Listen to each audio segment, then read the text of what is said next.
Hey everybody, it's Doc Green, the Road Scholar. Told you I was going to get some better lighting in here, and I did. It is nighttime, and I got the truck pretty much lit up.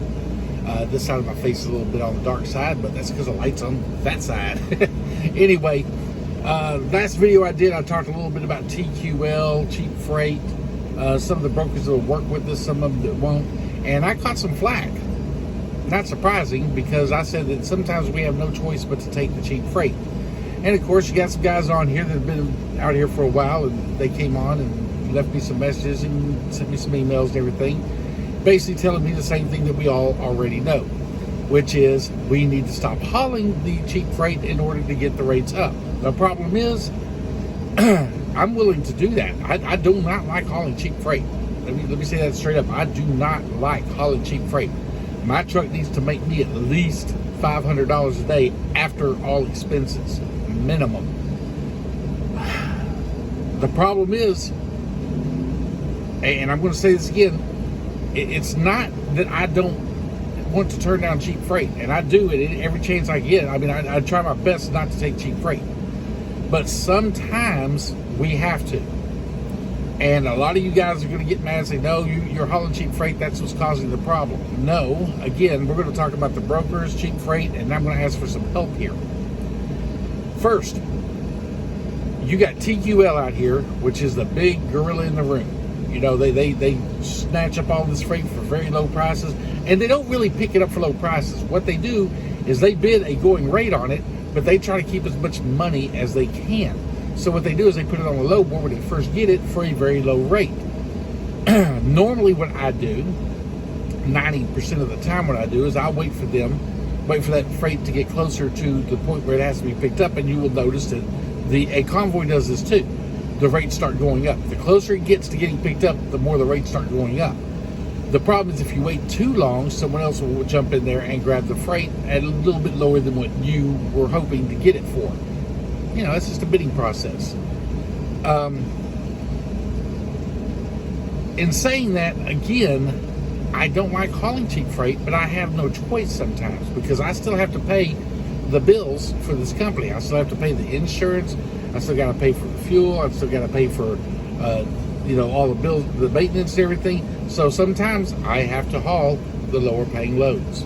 Y'all can get mad as you want to, but again, you're getting mad at the wrong people. If all the drivers would stick together, yes, that's great and everything. However, we know we won't. Especially out here right now when so many truck drivers have bought trucks, overextended themselves, bought them for too much money, bought them during the great rates and everything, and now they're in jeopardy of losing their company, their trucks.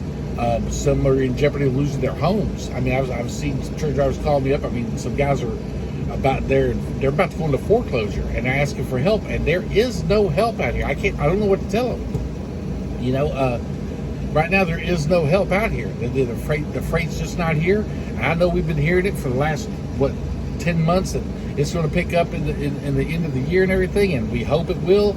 However, from what I'm seeing and the analytics that I'm looking at from Freight Waves and everything, and I watch another channel called Trucking Made Successful. I forget the lady's name who does that. Miranda, I think is her name. But she does an in-depth report on freight and how it's moving and where it's moving and everything. And right now, there's just not enough of it, and there's too many trucks. So these companies, especially if you notice, like JB Hunt and some of these other companies that used to work with new drivers, aren't doing it anymore. You must be in business 1 year, 360 days before they will even talk to you. And it sucks, because now we're stuck working with TQL, Convoy, and all these others. Now, I've been doing pretty good with Convoy because I'm taking runs that most people won't take with them, because they get out in the middle of nowhere, and there's really no freight moving where they're sending you to, so they pay you real high rates to go there. My advantage is I live in Texas, so I get to go back home every night. I am deadheading sometimes 350, 400 miles. People go, you're not making any money then. Yes, I am. And I'm not going to get into how, but yes, I am. You know, I'm still making mine because I wait till the prices go up, the rates go up. Last night, for instance, I got it screwed myself. I was waiting on the rate to go up. I bid it at $17.70. I bid at $17.30. It got up to about $17.40 sometime during the night while I was sleeping and someone else got the load. That's what happens. I can't stay up 24 hours a day and watch these load boards and catch every load that I want to.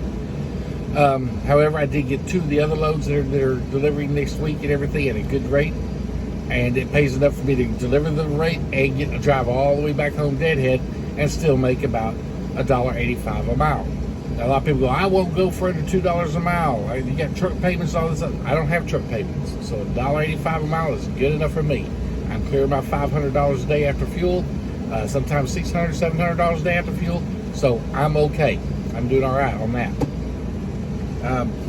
But here's where I want to ask for help. You guys that are on to us, new drivers and new companies and new authorities that are hauling this cheap freight, I don't even know where, I'll be honest with you. I know a lot, man, I could back this truck up into a matchbox if I had to. I could drive the heck out of this truck. I could do things with the truck that'll blow your mind. You know, I could jackknife park them where I could put a trailer in between 2 trailers and not have enough room for your tractor. I know how to do all. I know how to drive. I got the driving part down. You know, my problem is I haven't been in business very long, and so I don't know where to find these brokers at. I don't even know where to begin. That's the reason I'm working with Convoy and TQL and all these other little sites and everything. So here's my thing. If some of you know where to find brokers and everything that work with new drivers or smaller brokers, I hear a lot of guys go, oh, you need to get with some of the smaller brokers because they will work with new drivers because they're just starting out too. And that's great and everything, but I got to make sure they can factor. Because they can't factor, I can't wait 30, 60 days to get paid because my bills are due way before then. But what I would like to say, guys, if any of y'all have any suggestions for new brokers or brokers that will work with new companies, new authorities, please leave a comment below. By the way, leave a comment, subscribe on this channel, share it with other drivers. If you start seeing a list of brokers that will work with new drivers and everything and new authorities, please leave it below and share the video with some of these other guys you hear that you see out here that you know are taking cheaper freight. If you see a list of brokers that they can work with, please share this video with them so that they can see that list as well. I really don't know any. I know that Trucker Todd and Miranda and a few others out here, they have brokers they work with all the time, and they got a list of them in their phones. I wish I did. I don't. Matter of fact, I've been trying to get a hold of Trucker Todd. We just keep missing each other. We're playing phone tag right now. But I'm going to try to get a hold of him and see if he can help me out. And he's a really, he does a lot and tries to help out drivers and everything. Me and him, we worked together at DART for a while. And I've always liked his content. I like what he does. I've never had a problem with Trucker Todd. So, hey, guys, go check out his channel too, Trucker Todd on YouTube. Hopefully I can get a hold of him and get some advice from him or some broker names or something, or maybe the brokers that he's working with may work with newer broker or newer authorities. I don't know, because the thing is, Trucker Todd works under someone else's authority. They may have been out here long enough where these brokers will work with them and not with newer ones. I don't know, so I'm going to try to find out from him on that. As a matter of fact, Trucker Todd, if you could do a video about that, I'd appreciate it. I know he watches my channel, I watch his channel, so that's the reason I can talk to him directly like this on here. And I'll try to reach out to him again. I don't like calling him at nighttime because, hell, we're truck drivers, guys, we get tired. I don't like bothering other drivers at nighttime. During the day, I've been too busy to get a hold of him. It's just been hectic out here. He's been on a run that had 11 drops. 11 drops. So I know he had to be beat. So anyway, I'll try to get a hold of him for the next video and everything, and see if we can get a list of some brokers or anything that might be willing to work with us.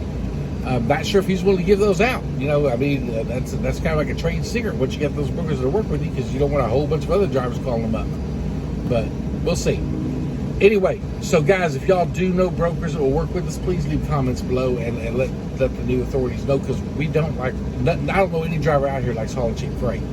I would love to get away from TQL.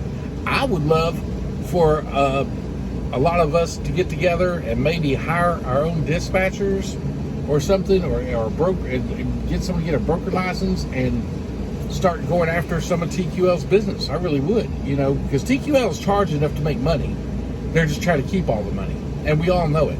I mean, because otherwise they couldn't raise the rates as it comes closer to pickup point. And I think that's bull crap. I think if they, as a broker, you got enough, especially TQL, you got enough business out here where you can be paying the drivers more. You're just being greedy, and it's hurting the entire industry. And it's hurting everybody, not just us. It's also hurting the other brokers and stuff because they can't come in at those lower rates because the drivers that they're working with won't drive for them those lower rates. So TQL is taking advantage of the new driver situation, and I think that JB Hunt, 360, PepsiCo, NTI, and all these other companies, all these other brokerage companies need to step up and start taking some of this freight away from TQL. And if they combine their forces, they could easily, bring TQL back into the ballpark of good rates. And TQL has had some rates on here that are as much as $300, $400, $500 below the market for the 30-day period. Actually, even less time than that. So I know that TQL is getting the rates they want. They're just not passing on to the driver. So that's besides the point. I've pretty much quit carrying for TQL. I mean, I wish I could. I wish they would negotiate. But now I have had some of TQL, some of the guys at TQL that I work with, they will negotiate. You know what I'm saying? And I get pretty close, and a couple times I got even above the rate that I was looking to get. So I know the money's there. I know they got it. You know what I'm saying? But some of these guys at TQL, you call them up, and it's like Miranda says, you feel like you're talking to a frat house or something. They don't care how they talk to you. And I had one of them even laugh at me because I asked for $50 more on a run, and he said, we'll just wait for someone else. I'm like, wow, that was rude. But anyway, that's how it gets to go when you got all the freight, and you are taking advantage of the younger drivers, or not younger drivers, the newer authorities, and these newer authorities have no choice because they got to at least try to make their payments, and it's a mess. I don't like government regulation, but I do think that we know that I've seen a big improvement on the double brokering though over the last 6 months. The double brokering has went way down. These companies, that's the reason JB Hunt and then went to the 360 thing, because they want to make sure, they want to be able to go in there and check your MC number.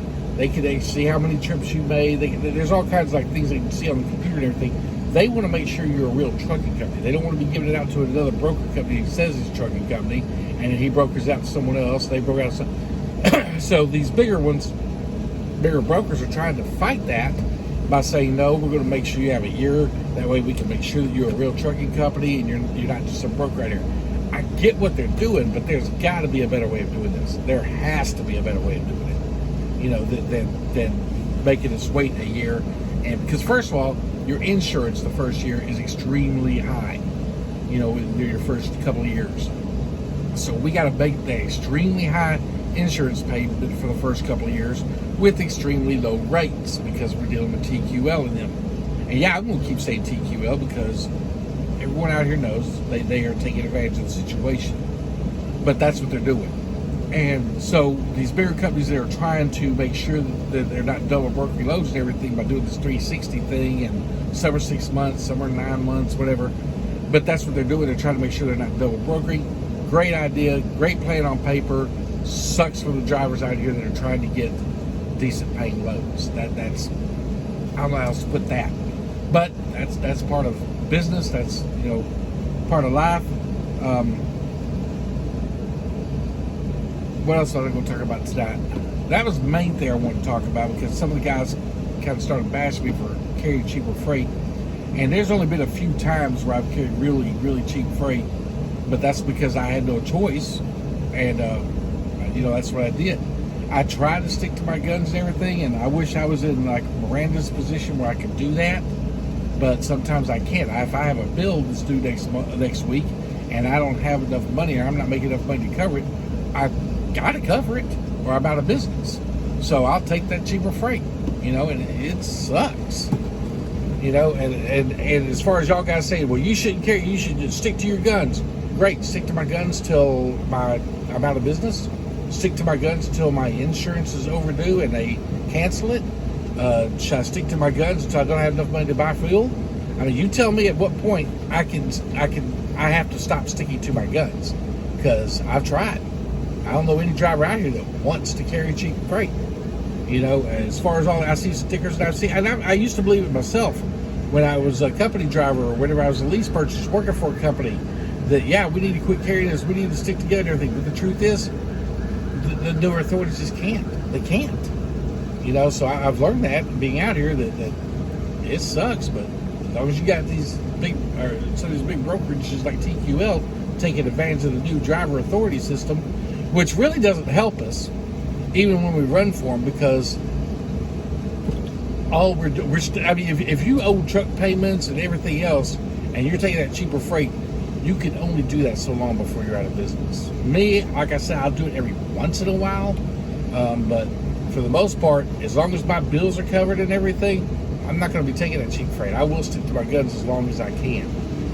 You know, so yeah, I know some of you guys are going to bash me. I know some of you guys, and I had one guy. He said he was a broker and he wants to fight, you know, against TQL and everything. I need to quit hauling, but notice he didn't give me any loads. he never asked for my contact information or anything to give me any loads. And I tried to reach back out to him to get it, and he never responded. So just let that be known.